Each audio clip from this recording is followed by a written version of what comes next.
Bonjour à tous, avec l'aide de Dieu, nous allons étudier le Rambam, le 11e chapitre des lois de Niske Mammon, des endommagements causés par de l'argent. Nous avons appris dans le chapitre précédent que si quelqu'un il a un taureau ou un animal qui est mouad, qui a pris l'habitude de tuer, si cet animal a tué, le propriétaire de ce taureau doit payer un kofer, une rançon. Combien est cette rançon? On n'en a pas discuté. Justement, vient le chapitre 11, Alacha Aleph, le Rambam nous demande Kamawa kofer. Combien est cette rançon que le propriétaire de ce taureau doit payer? Réponse, que Mosheir ou Adayanim, comme vont considérer les juges ou Dme Nerag, la valeur de la personne qui a été tuée. Akol efishov yoshel Nerag, tout c'est en fonction donc de la valeur de la personne qui a été tuée. C'est-à-dire qu'on va évaluer cette personne-là qui a été tuée. Si théoriquement on l'avait vendue comme un serviteur, combien les gens auraient été prêts de payer pour un tel serviteur? D'où on apprend ça, chez Namar, car il est dit que le rachat de son âme de ce propriétaire du taureau, donc ce kofer, cette kapara, ce rançon-là, va être en fonction de ce qu'ils vont lui imposer. D'ailleurs, dans la Gemara, on dit qu'on apprend ça par un raisonnement par analogie, c'est-à-dire une xera shava. À propos de ce taureau qui a tué et qui était mouad, que le propriétaire doit donner un kofer, il y a écrit l'expression yushatalav, que le tribunal va lui imposer, et il y a écrit donc par ailleurs, que quand quelqu'un il frappe une femme, cette femme était enceinte et les fœtus sont tombés, ou le fœtus est tombé, eh bien il devra payer kasha yashitalav, comme ça va lui être imposé. Donc là-bas, on va imposer quoi? On va imposer donc la valeur de ces fœtus. Donc de la même manière ici, on va imposer la valeur de cette personne qui a été tuée. Continuons sur le texte du Rambam. Le kofer avadim, en ce qui concerne un taureau qui a tué un serviteur, eh bien, la rançon que le propriétaire doit donner si son taureau était mouad, ben gdolim ben ktanim, que ce soit le serviteur, il était grand ou il était petit, zchaim ou nekevot, ou bien que c'était un esclave ou bien une servante, ou aknas akasuva Torah, la valeur du rançon, c'est l'amende que la Torah a fixée, shloshim sela kesef yafe, donc 30 sela, 30 shkalim, donc 30 pièces d'argent, donc qui sont de bonne qualité. Ben shaya à Eved shave me'amane, que ce soit que le serviteur il valait 100 zouz, une grande somme d'argent. Ben she'ino shave la dinar, ou bien que ce serviteur-là, il valait pas grand-chose, il valait seulement un dinar. Quoi qu'il arrive, eh bien, le propriétaire de ce taureau devra donner 30 pièces d'argent. On va pas regarder donc combien était la valeur de ce serviteur-là. Tout esclave auquel il manque un acte de libération. C'est-à-dire que le serviteur, il est déjà libéré. Le propriétaire ne peut pas le gérer, ne peut pas le gouverner, ça ne lui appartient pas, il ne peut pas s'en servir comme un serviteur. Mais il ne lui a pas encore donné un acte de libération. Par exemple, dans un cas, si le propriétaire il a dit « j'abandonne ce serviteur, je le rends Efker », ou bien dans un cas où le propriétaire a fait tomber une dent, ou bien il a crevé un œil de ce serviteur-là, que ce serviteur-là, là, il est déjà libéré, il est affranchi, mais il a besoin quand même d'un acte de libération. Eh bien, si un taureau, le taureau de Rouven, qui était mouad, il a tué ce serviteur qui appartenait à Shimon, mais que Shimon doit lui donner un acte de libération, on ne considère plus que ce serviteur est le serviteur de Shimon. C'est la raison pour laquelle que En Loknas, c'est pour ça que l'ex-propriétaire de ce serviteur-là, donc Shimon, n'aura pas de knas, va pas recevoir la rançon, cette amende de 30 pièces d'argent que Rouven devrait donner en général. Au ilve en lo adon, vu que ce serviteur-là n'a pas de maître chariyat salecheout, parce que il a déjà été affranchi. Alachabet, le minotim akofer, à qui on donne cette rançon? On a compris que Rouven, le propriétaire du taureau qui était mouad, doit donner une rançon. Mais à qui il faut la donner? Les Yorshaner, la réponse elle est aux héritiers de la personne qui a été tuée. Maintenant, à savoir que les sages ont institué que l'homme va hériter sa femme. C'est-à-dire que si la femme elle est morte, elle avait des biens, ces biens-là vont appartenir au mari. Maintenant, ici, dans un cas, si le taureau de Rouven, qui était mouad, a tué une femme. Non, la femme, elle est morte, elle a des héritiers. Il y a l'héritier, donc qui est le mari qui a hérité ce que la femme avait avant de mourir. Il y a les héritiers théoriques de la femme, ce sont les parents, par exemple, de la femme, les frères de la femme, de la famille de la femme. Alors, la question ici, à qui on va donner cet héritage, entre guillemets, cette rançon-là, qui revient parce qu'on a tué une femme. Eh bien, la réponse, elle est qu'à Kofer, cette rançon, elle est Yoshé à Meavia. On donne ça aux héritiers du côté de son père de la femme. Ve'ino la balle, ça va pas au mari, parce que le mari, il reçoit les biens de la femme que la femme a acquises de son vivant. Mais une fois que la femme, elle est morte et elle ramène de l'argent, en l'occurrence ici, le taureau de Rouven, qui était Mouad, qui a tué cette femme, et maintenant cette femme-là, entre guillemets, ramène de l'argent, parce qu'il faut payer une somme d'argent pour cette femme-là, ça ne va pas au mari, ça va aux héritiers de la femme du côté de son père.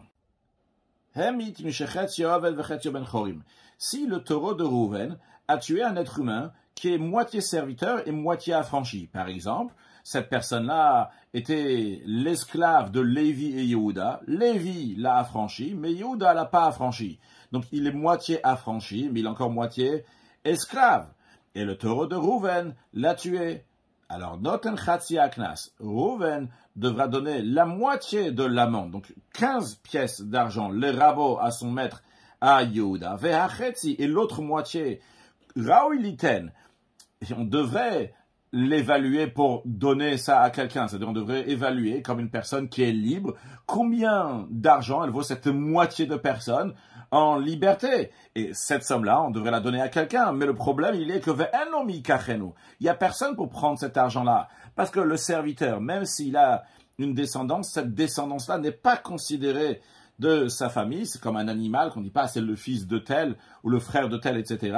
C'est un bien qui appartient au propriétaire. Donc même s'il a eu des enfants avant, donc ces enfants-là ne sont pas considérés comme ses enfants. C'est la raison pour laquelle que l'argent restera chez Rouven. Rouven débitera seulement 15 pièces d'argent pour donner à Yehuda, qui est le propriétaire de cette moitié de serviteurs. L'autre moitié restera chez Rouven. Halacha Gimel. Shoshenagacheta Isha. Le taureau de Rouven, qui était Mouad, qui a encorné une femme qui est enceinte. Veyatsu Yeladea, et les fœtus sont sortis de la femme et sont morts à Falpicho Mouad Ligar. Bien que le taureau de Rouven, il est Mouad pour encorner des êtres humains. Malgré cela, Be'alim Pturim Midme Vladot. Les propriétaires, donc Rouven, propriétaires du taureau, sont exemptés de rembourser le prix des fœtus. Chez le Chiva Torah Bidme Vladot El Aladam. Quand est-ce que la Torah elle dit que on doit payer les fœtus? C'est uniquement si un être humain il a frappé une femme et les fœtus sont sortis, qu'à ce moment-là, le propriétaire doit payer à la femme, au mari de la femme, l'argent de ses fœtus. Mais si c'est le taureau de Rouven qui a fait sortir les fœtus de la femme, la Torah n'a pas dit qu'il doit payer. Halacha Dalet, Naga Shifra Veyatsu Iladea.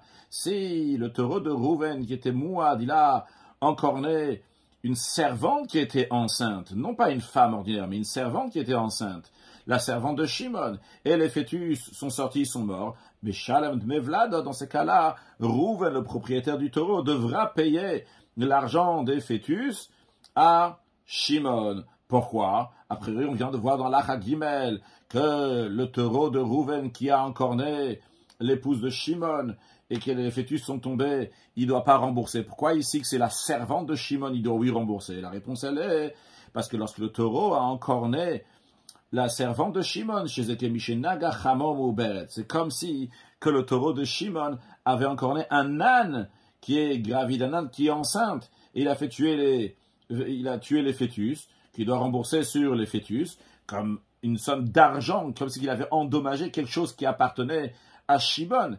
Vimayatam, si ce taureau-là était tam, il remboursera seulement la moitié de l'argent des fœtus, migoufo et ça même, donc du corps de l'animal, comme on a appris plusieurs fois dans les chapitres précédents, qu'en ce qui concerne un taureau qui est mouad, qui a pris l'habitude de faire quelque chose, les propriétaires doivent payer le nezek shalem, la totalité du dommage, et en plus ça doit être fait de leur poche. Par contre, si c'est un tam, les propriétaires rembourseront uniquement la moitié des dégâts, et ça même, du corps même du taureau de l'animal. Alachae, Keitsat Shaminota, comment on va évaluer cette servante-là qui a perdu ses fœtus pour savoir combien ces fœtus y valent pour pouvoir, que Rouven va pouvoir rembourser à Shimon? Eh bien, on évalue combien valait cette servante si on l'avait vendue au marché. Quelqu'un qui va acheter une servante qui est enceinte, qui va amener des serviteurs au monde, et combien elle vaut maintenant alors qu'elle a plus de fœtus dans le ventre. Et cette différence de prix, Venoten Libéalé à Rouven, propriétaire du taureau, devra donner au propriétaire de la servante, Haprat à dépréciation, au Chetio, ou bien la moitié de la dépréciation, dans le cas où le taureau qui a encore né était tam. Veimhemit et Ashifra. Et si le taureau a tué la servante elle-même lorsqu'elle était enceinte, mais Shalem Kofer Akatsu Vatora Bilvad, ce qui devra payer Rouven, c'est uniquement la rançon que la Torah a fixée pour les serviteurs et les servantes, comme on a dit avant, et on ne va pas dire qu'il doit payer aussi pour les fœtus, mais les fœtus, en effet, font que la servante va coûter plus cher, et ça, donc, Rouven devra payer une servante qui vaut plus cher, mais en tout cas, il ne va pas payer et la servante et aussi les fœtus. Halachavav. Un taureau qui avait l'intention d'encorner un taureau. Et il a encorné un être humain. Ou bien que si le taureau a tué l'être humain, eh bien on ne va pas le lapider comme on a appris dans le chapitre précédent, dans le chapitre 10. Quand même, il faut savoir que si le taureau qui avait l'intention d'encorner un animal et il a encorné un être humain, il n'a pas tué l'être humain, mais il a endommagé l'être humain sans le tuer, eh bien, Chayav Benisko, le propriétaire du taureau, ont le devoir donc de rembourser les dommages corporels qui ont été faits à cette personne-là. Veim tamu, et si ce taureau, il est tam, beshalem chatzinez et migouf, dans ces cas-là, il payera donc pas la totalité du dommage qui a été fait sur la personne, mais uniquement la moitié du dommage, et ça même, il fera du corps même de l'animal, comme tous les tam, veim mouad, et s'il est mouad, nezek shalem, il paye le nezek shalem, donc la totalité des dommages, et ça même, donc le paye de sa poche. Halacha zayin, shor tam shehemid veizik, un taureau qui est tam, qui a tué un être humain, et aussi il a endommagé. Daninotodine nefashot, le tribunal va le juger pour la peine capitale, il doit être lapidé ce taureau, mais ve'en daninotodine mamolot, on ne pourra plus le juger pour la peine pécuniaire, vu que l'animal lui-même, il est lapidé, et le propriétaire n'a pas de quoi payer. Que ça, il n'a pas de quoi payer. On a déjà appris plusieurs fois que le propriétaire doit rembourser le dommage qu'il a fait du corps même de l'animal. Mais si l'animal lui-même, il est lapidé, et comme on verra dans la suite, on n'a pas le droit de profiter de cet animal-là. Donc le propriétaire n'a rien à donner de cet animal. Cet animal, il n'existe plus, il est lapidé. Donc on va lui donner la peine capitale à cet animal-là, mais il n'y aura pas de peine pécuniaire pour les propriétaires. Ça, c'est si le taureau, il était tam. Au mouad sheimid veizik. Par contre, si c'est un mouad qui a tué et aussi endommagé, danin otodine mamon, dans ce cas-là, on le juge une peine pécuniaire, parce qu'il a endommagé, et après, on va le juger aussi pour la peine capitale. Pourquoi on fait ça? Parce que si on va faire d'abord la peine capitale, alors c'est comme si qu'il n'existait plus. Et le propriétaire, même si c'est lui le propriétaire, l'ex-propriétaire de cet animal qui doit être mis à mort, mais on ne peut pas le faire débiter de sa poche pour un animal qui a déjà la peine capitale. Donc d'abord, on dit la peine pécuniaire. On dit au propriétaire, allez, payez. Après, une fois qu'on a donné la sentence au propriétaire qui doit donner de l'argent, après on dit maintenant, on va aussi lui donner donc, la peine capitale, ce qui mérite cet animal. Maintenant, si le tribunal l'a d'abord jugé la peine capitale, et donc ils ont dit qu'il faut le lapider, malgré ça,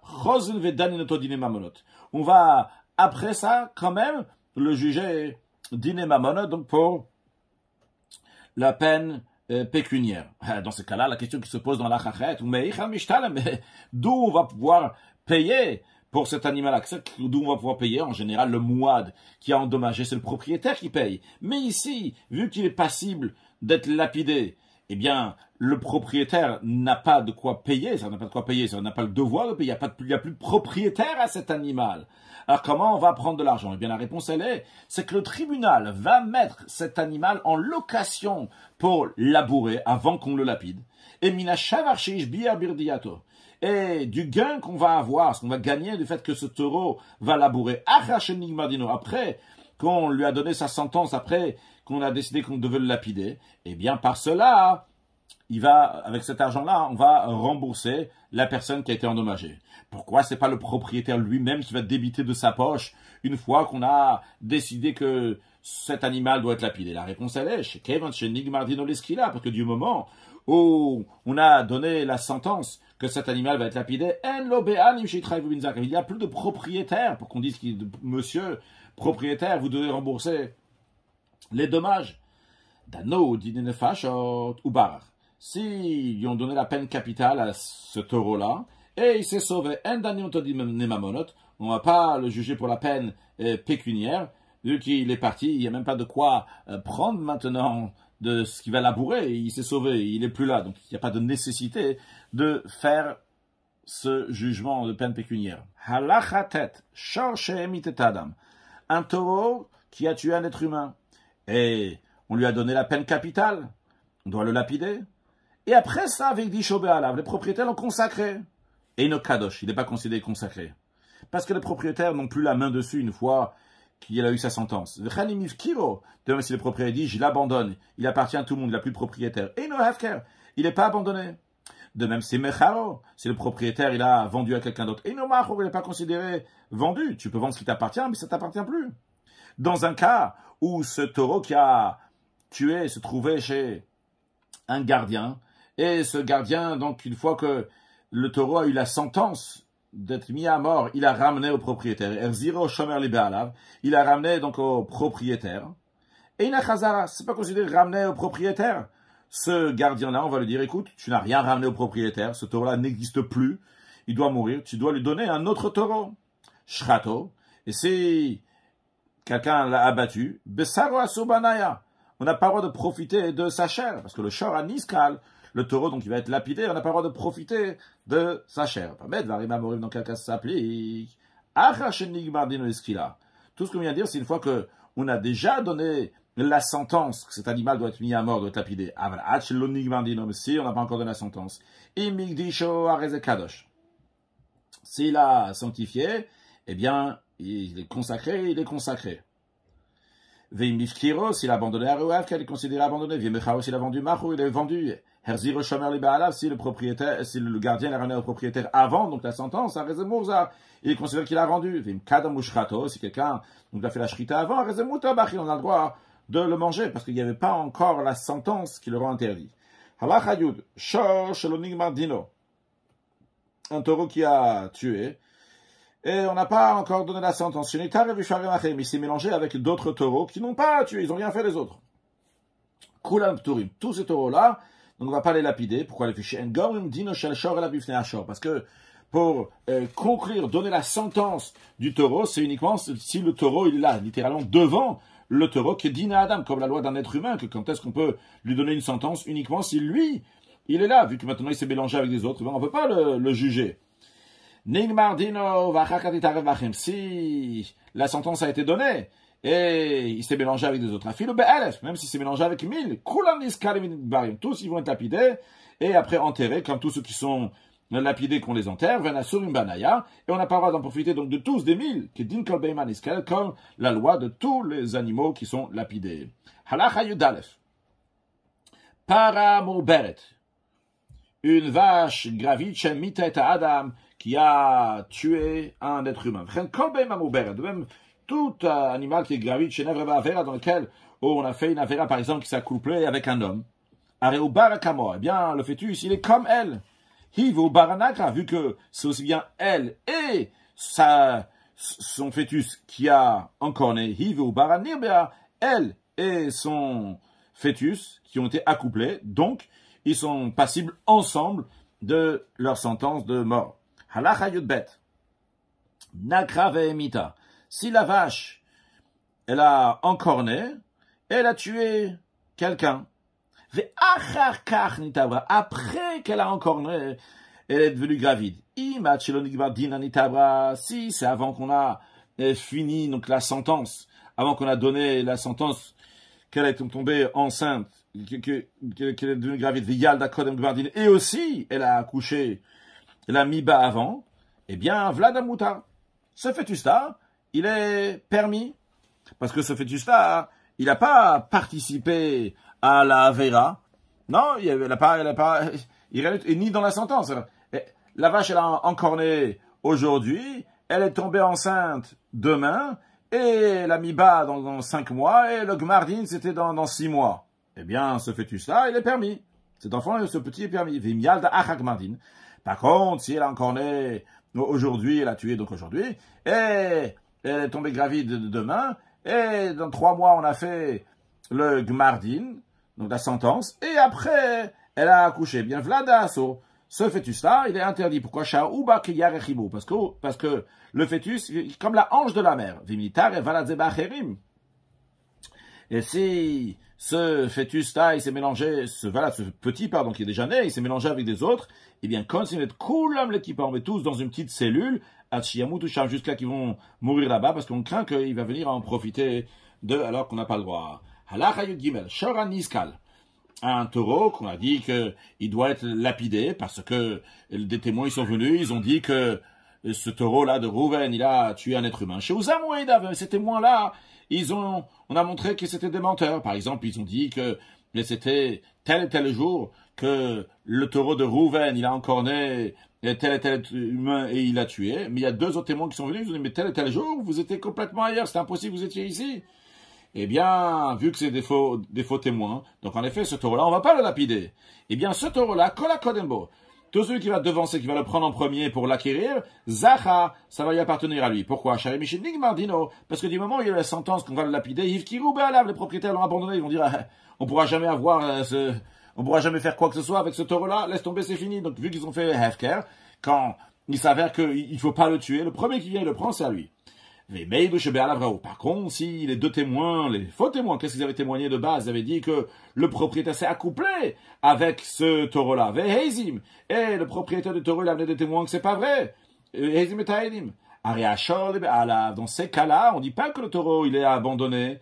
Le taureau repart à ses propriétaires. Va Kodem Shacho, si quelqu'un est devancé le vient en premier, il a tiré pour faire l'acquisition de ce taureau. L'Ozachabo, ça va pas lui appartenir. Pourquoi? T'as vu que le propriétaire du taureau, ils savent très bien si c'est vrai ou pas qu'ils ont fauté. Ils savaient qu'ils n'avaient pas fauté. Et ils savaient chez Eloué de chacun. Ils savaient que ces témoins-là, c'est des faux témoins.